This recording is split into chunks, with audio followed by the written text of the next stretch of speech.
My name is Marcus. This is my co-host, Mr. Paul. Hey there. And thank you for joining us today on Children of Change, Stop the Violence. Got it right this time. Of course.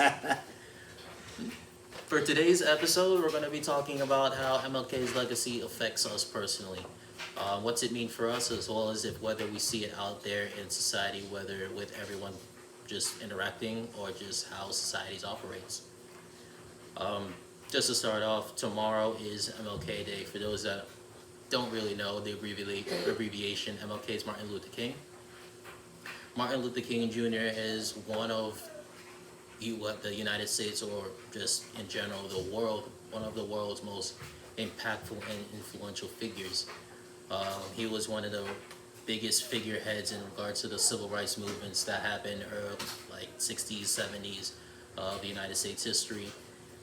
Him, as well as countless other civil rights activists, made an impact, and just in regards to how individuals treat minorities, how the government treats minorities, different processes, different steps that they just put in place in order to really safeguard equal treatment, equal rights, civil rights, as well as just basic human rights. Like, it really cemented that, and I can't thank MLK, as well as countless other civil rights leaders. Like, thanks for all the effort they put in, me and Paul as well. Like, their efforts have shown fruits in just our lives, as well as countless others, minorities, as well as just otherwise everybody.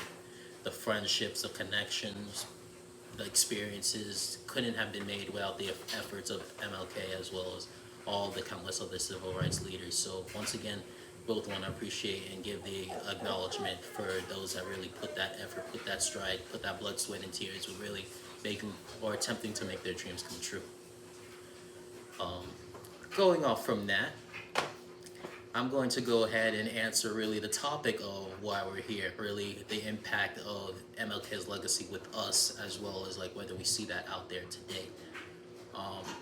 I feel as though I just talked a little bit too much with starting out the podcast, as well as just introducing everybody. So I'm gonna pass the mic over to my colleague here, Paul, and then we're gonna go on ahead. So, Mr. Paul. Thank you, Marcus. Appreciate it.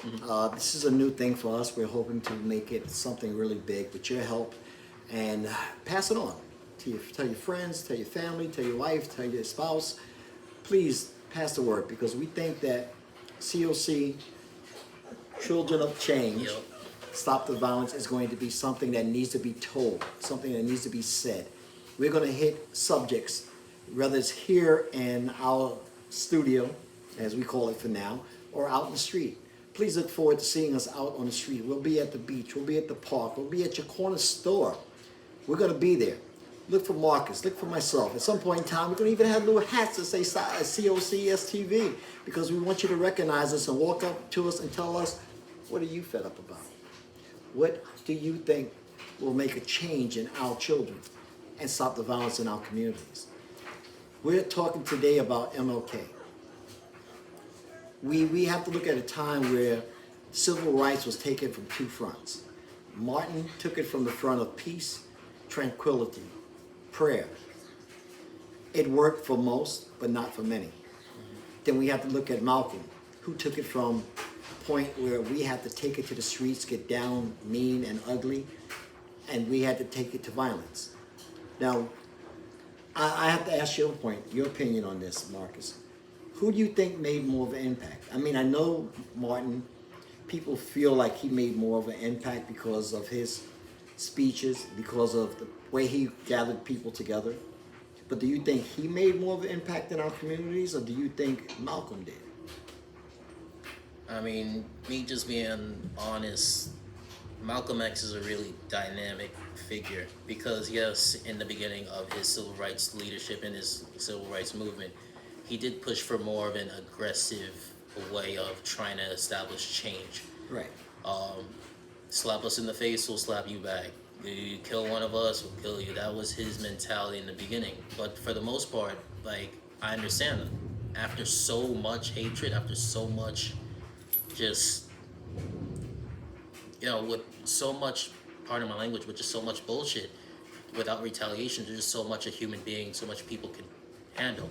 But after Malcolm went out of country and had his enlightenment, he did come back with a different perspective. He did come back with a more tranquil perspective, and for the most part, a lot of people didn't recognize that, and a lot of people didn't really recognize and really accept that type of Malcolm. They were so used to the aggressive one that when he did come back and he wanted more of a passive movement like MLK, like Martin did, a lot of people didn't agree with that. So when you don't agree with something in that time, in an extreme time, you eliminate that disagreement.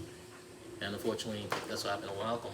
So, But what do you think got him killed? Do you think his peaceful movement when he came back got him killed, or do you No. think his more violent approach I think was an extension of what got him killed? it wasn't necessarily either at the time. It was more of like the impacts and the fruits that he laid before he left. Right. It was mainly he was killed because of a disagreement between four. I mean, it was a fellow follower, but it was more of like a follower of his former teachings, of his former path. A lot of people that followed Malcolm at that time really stuck with that, ideology, because for the most part they either lost something or someone very close to them, and that's really all that they see, that anger, that revenge. And when Malcolm changed his tune, when Malcolm changed his tune, it was like, I've lost what I believed in, and people get upset. And that's what happened when somebody's upset and they don't know what to do next. They take it out on what made them upset. People wanted Malcolm to go on to an aggressive at the time. Some followers wanted Malcolm to go to an aggressive movement and firebomb and Molotovs and all that. But Malcolm was going to do a speech at a theater at that time. And so when he showed up at the theater, that same follower showed up and gunned him down, right when just before he was about to show up.